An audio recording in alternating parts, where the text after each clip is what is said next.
الحمد للہ رب العالمین والصلاة والسلام علی رسولہ الکریم اما بعد فاعوذ باللہ من الشیطان الرجیم بسم اللہ الرحمن الرحیم واکتب لنا فی ہذہ الدنیا حسنۃ وفی الآخرۃ انا ہدنا الیک قال عذابی اصیب بہ من اشاء ورحمتی وسعت کل شیء فسأکتبها للذین یتقون ویؤتون الزکاة والذین هم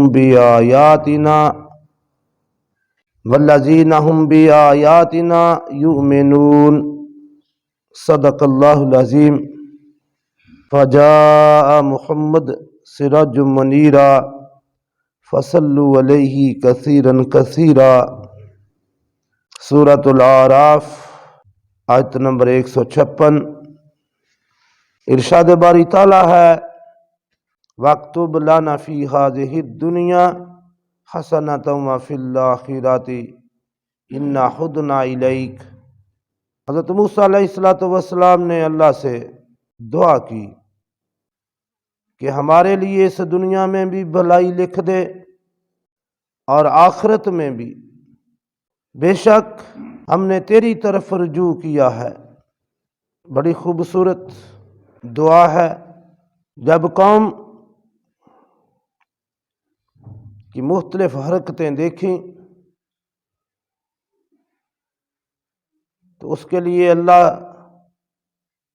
رب العالمین سے معافی کی درخواست کی، پھر مزید دعا کی کہ وَاکْتُبْ لَنَا، کہ اللہ ہمارے لیے اس دنیا میں بھی بھلائی اور آخرت میں بھی بھلائی لکھ دے،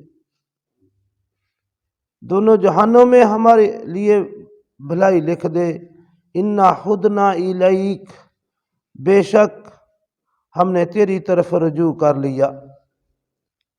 ہدنا، یہیں سے یہ لفظ یہودی بھی بنا ہے۔ یہودی کا معنی ہوتا ہے اس کی طرف رجوع کرنے والا، یعنی اللہ کی طرف رجوع کرنے والا۔ جس طرح مسلمان کا لفظ کا معنی ہے مطیع و فرما بردار، یعنی اللہ اور اللہ کے رسول کا مطیع و فرما بردار۔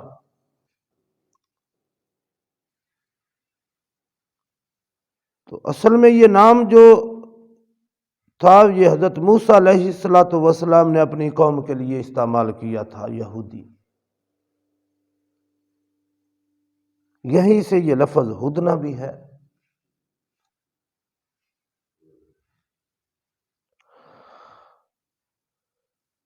تو دنیا اور آخرت دونوں جہانوں کی بھلائی، اور ہمارے نبی کریم صلی اللہ علیہ وسلم کی یہ خاص دعا ہے، ربنا آتنا فی الدنیا حسنۃ وفی الآخرۃ حسنۃ وقنا عذاب النار۔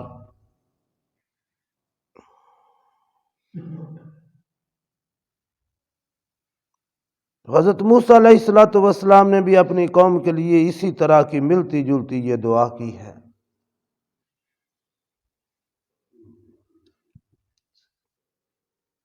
تو اللہ نے فرمایا اللہ نے فرمایا عذابی اصیب بہ من اشاء،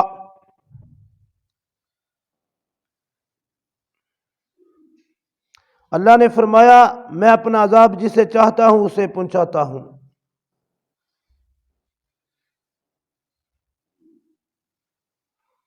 وَرَحْمَتِي وَسِعَتْ كُلَّ شَيْءٍ، اور میری رحمت ہر شے پر چھائی ہوئی ہے۔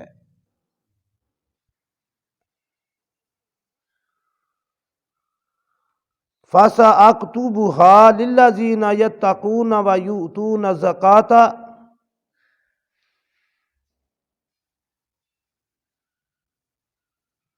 تو پس میں بہت جلد اس رحمت کو لکھ دوں گا ان لوگوں کے لیے جو تقوی اختیار کرتے ہیں اور زکوٰۃ دیتے ہیں، والذین ہم بآیاتنا یؤمنون، اور جو ہماری آیتوں پر ایمان رکھتے ہیں۔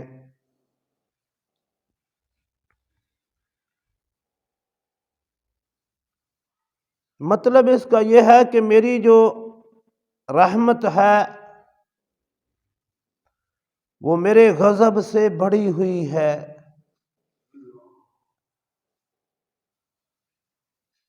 اللہ کی رحمت جو ہے وہ اللہ کے غضب پر، اللہ کے غصے پر حاوی ہے۔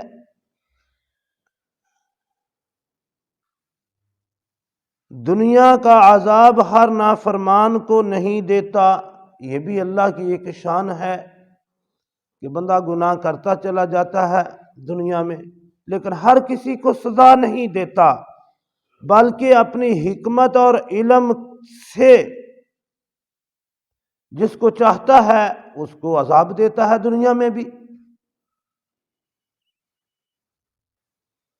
اور اسی طرح آخرت میں بھی ہر گناہ کا عذاب دینا ضروری نہیں ہے،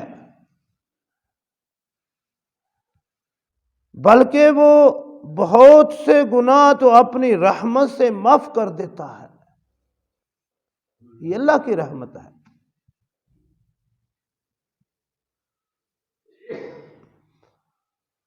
البتہ دنیا میں جو لوگ سرکش اور حد سے بڑھ جاتے ہیں تو بعض اوقات اللہ رب العالمین ان لوگوں کو دنیا میں ہی سزا دیتا ہے، آخرت کی سزا تو الگ ہوگی۔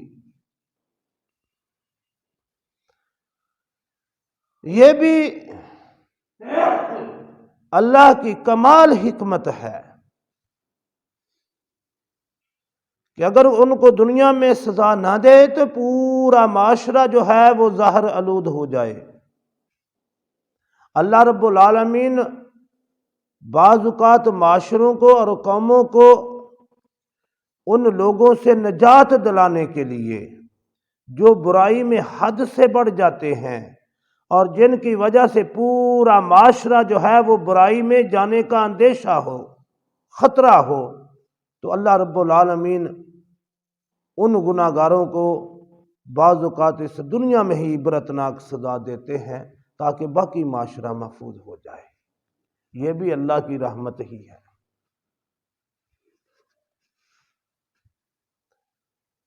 بالکل اسی طرح جس طرح اگر کسی فرض کریں جسم کے حصے میں کینسر ہو جاتا ہے تو ہم خود ڈاکٹر کے پاس جاتے ہیں کہ دیکھیں جی میرا یہ زخم بڑا خطرناک ہو گیا ہے اور یہ بڑھتا جا رہا ہے۔ ڈاکٹر کہتا ہے کہ یہ تو کینسر ہے، یہ تو اتنا بازو کاٹنا پڑے گا یا اتنا پاؤں کاٹنا پڑے گا ورنہ یہ سارے جسم میں پھیل جائے گا اور سارے جسم کو تہس نہس کر دے گا۔ تو ہم اپنے پلے سے پیسے بھی دیتے ہیں، آپریشن کرواتے ہیں، اب وہ اپنا عضو کٹواتے ہیں تاکہ باقی جسم محفوظ ہو جائے۔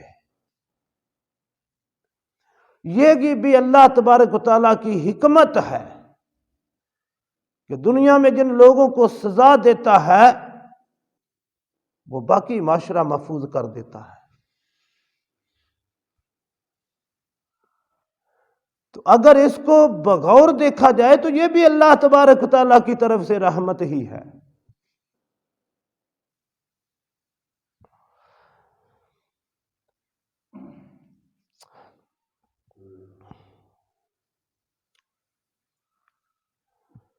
تو اللہ کی رحمت ہمیشہ اس کا طلبگار بننا چاہیے، نیکی کے بعد بھی، اور اگر کوئی برائی ہو جائے، کوئی گناہ ہو جائے تو توبہ کر کے پھر اللہ کی رحمت کی ہی امید رکھنی چاہیے۔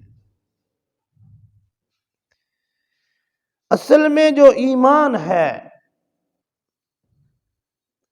یہ خوف اور امید کے درمیان ہے۔ ایک طرف اللہ کا خوف بھی ہو، دوسری طرف اس کی رحمت کی امید بھی ہو۔ یہ خوف اور امید کے درمیان ایمان جو ہے وہ بڑھتا ہے، پھلتا پھولتا ہے۔ تو حضرت موسیٰ نے فرمایا کہ اے اللہ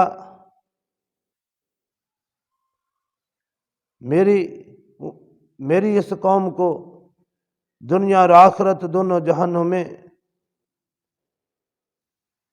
حسنہ بھلائی۔ تو اللہ نے فرمایا ہاں بھلائی تو میری سب لوگوں کے لیے، رحمت میری جو ہے وہ وَرَحْمَتِي وَسِعَتْ كُلَّ شَيْءٍ، میری رحمت ہر چیز پر حاوی ہے، ہر چیز پر چھائی ہوئی ہے، لیکن بعض اوقات میں اسی رحمت کے سبب کچھ لوگوں کو دنیا میں عذاب دیتا ہوں۔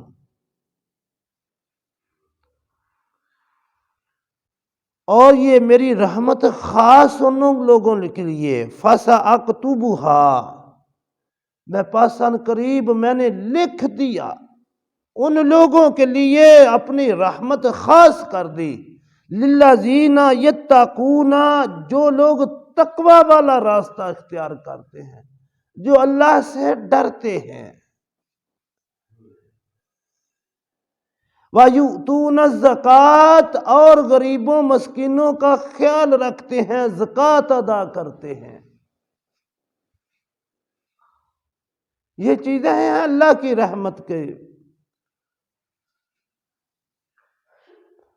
زکوٰۃ کیا ہے؟ یہ غریبوں کا حق ہے ہمارے مال میں،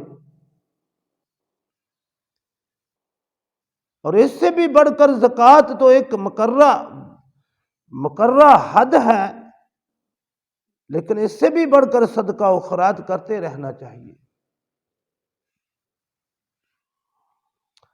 والذین هم بآیاتنا یؤمنون، تیسری صفت ان لوگوں کی یہ ہے کہ وہ اللہ کی آیتوں پر ایمان رکھتے ہیں۔ تین صفتیں یہاں اللہ رب العالمین نے ان لوگوں کی بیان فرمائی ہیں جو اللہ کی رحمت جن لوگوں کے لیے خاص ہو جاتی ہے۔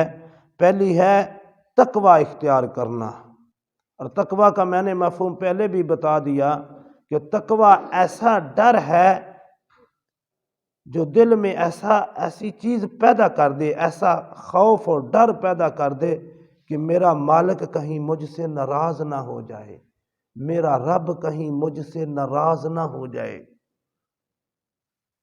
وہ جو اللہ کے ساتھ ایک تعلق ہے بندے کا، جو لا الہ الا اللہ پڑھنے سے بنا، اس تعلق کے ٹوٹ جانے کا جو ڈر دل میں پیدا ہوتا ہے اسے تقوی کہا جاتا ہے۔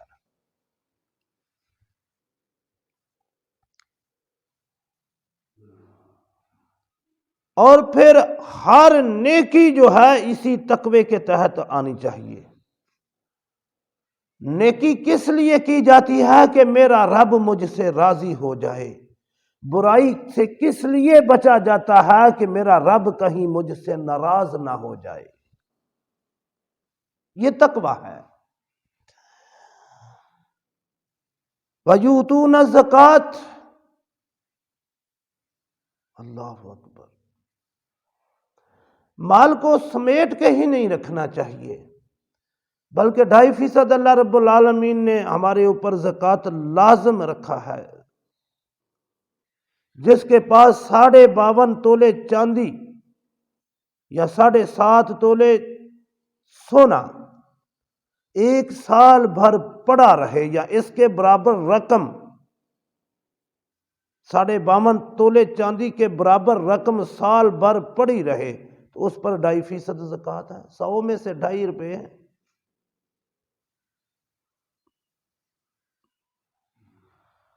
کوئی زیادہ نہیں ہے۔ اور یہ کن لوگوں کا حق ہے؟ مسکینوں، فقیروں، یتیموں، مقروضوں کا حق ہے، انہیں دینا چاہیے۔ دوسری صفت۔ اور تیسری صفت، اللہ کی آیات پر ایمان رکھتے ہیں۔ اسی لیے علماء فرماتے ہیں کہ یہ قرآن پاک کی سارے کا سارا اللہ کا کلام ہے، اور اس کی کسی ایک آیت کا انکار بھی کفر ہے۔